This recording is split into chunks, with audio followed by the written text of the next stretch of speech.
Could you very quickly take us through an easy enough to understand to the average human being definition of a biologic, especially in context also of IBD?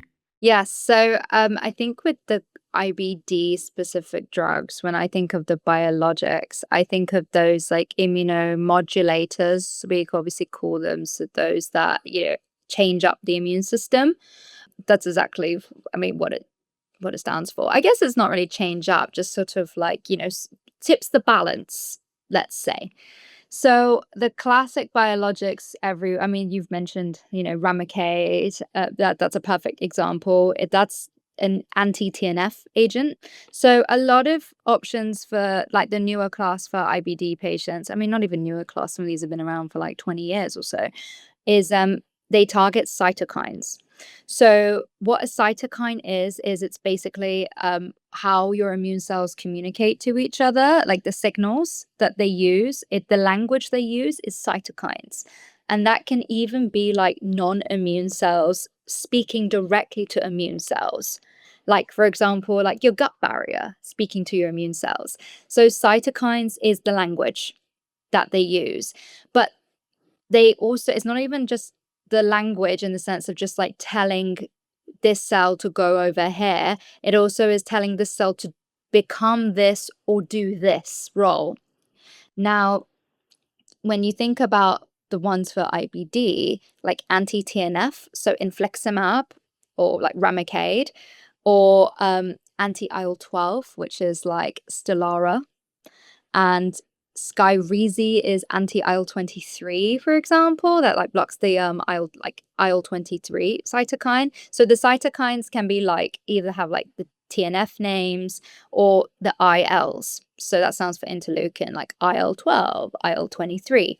So those are all different like cytokines or signals that bring about different responses, like depending on what cell releases, what cell catches it. I mean, specific cells respond to specific cytokines.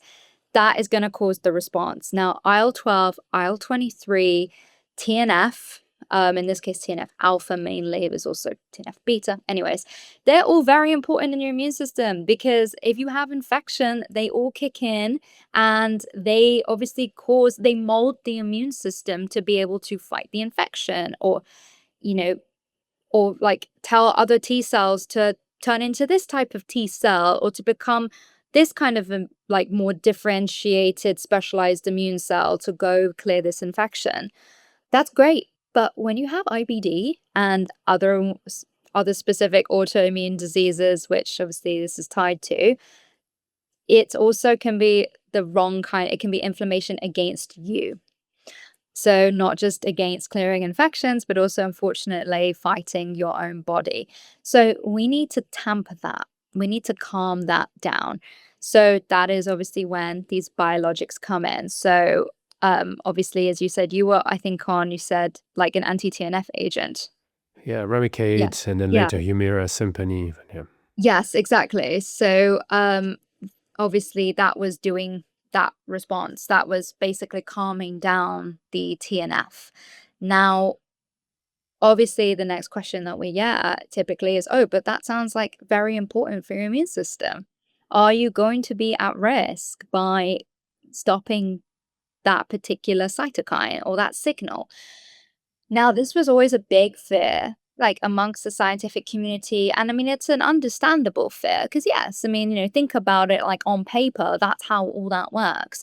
But there is now tons of data and studies to support like the long-term safety of these agents, especially with like the newer class coming out already, like the IL-12s, the IL-23s, and just how your safety long term down the line versus, of course, you hear like immunocompromised, like, oh, my immune system's compromised, but also those are just one or two or three cytokines out of, you have so many different arms of your immune system at work that, if you knock out, or like not even knockout's not the right term, sorry, but if you quiet or silence this particular signal, your rest of your immune system can still do its thing. People are on like B cell depleters, like, rituximab, like proper like really going after all their B cells, or like most of their B cells, and they're still mostly fine. Now, I want to also be careful when I say that. Obviously, there are always caveats because, of course, yes, you are immunocompromised. Please take safety precautions. Be safe. If something's going around, don't make dumb decisions that are going to put your health at risk. But the biggest lesson I want people to take away is that any potential risk of being immunocompromised or silencing this part of your immune system does not come close to letting an autoimmune disease run rampant in your body. That risk is far greater.